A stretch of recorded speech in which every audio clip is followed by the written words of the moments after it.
بسم الله الرحمن الرحیم. السلام علیکم ګرانو ملګرو. په عمران خان حکومت کې به چې هر څه ګرانېدل نو فایده به ټولو بیروکریټس ته، مالدارو خلکو ته رسېدله، کاروباریانو ته، خو غټه فایده به جهانګیر ترین ته رسېده، ځکه چې د هغه د شنې میلیونو او عمران خان له د وزیر اعظم سیټ واغېستو، شپه ورځ اجاز ګرځولو او د 65 روپو نه چیني چې کم دی نو 120 روپو ته ورسېده او جهانګیر ترین چې کم دی یو بهترین منافع حاصله کړه.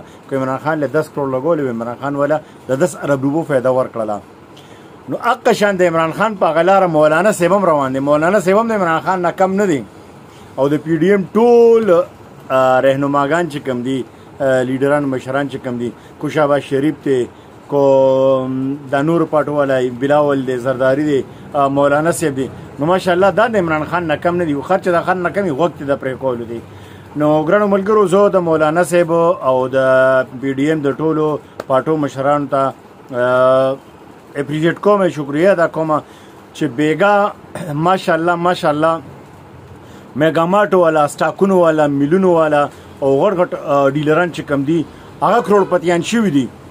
یعنی هر یو شیز چې کم دی د غوړو ټیم فار ایگزامپل په 8000 روپیو نو نن په 8800 باندې دی، یعنی 800 شپږ 900 روپۍ یو ټیم ختلې دی.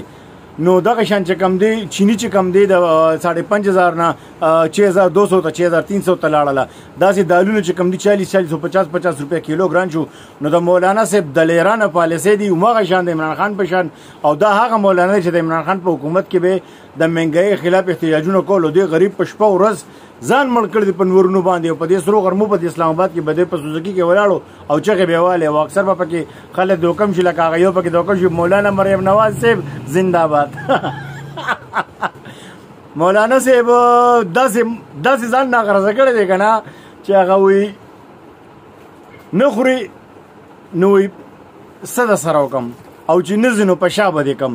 نو مولانا صاحب په ایمان داسې ځان لون کون کړی دی چې نه پته ورته شته چې مهنګایي ده او دا بیروکریسي دا مالداره خلک چې کم دي، بیګا کروڑپتیان چې کم دي، اربپتیان شوي دي.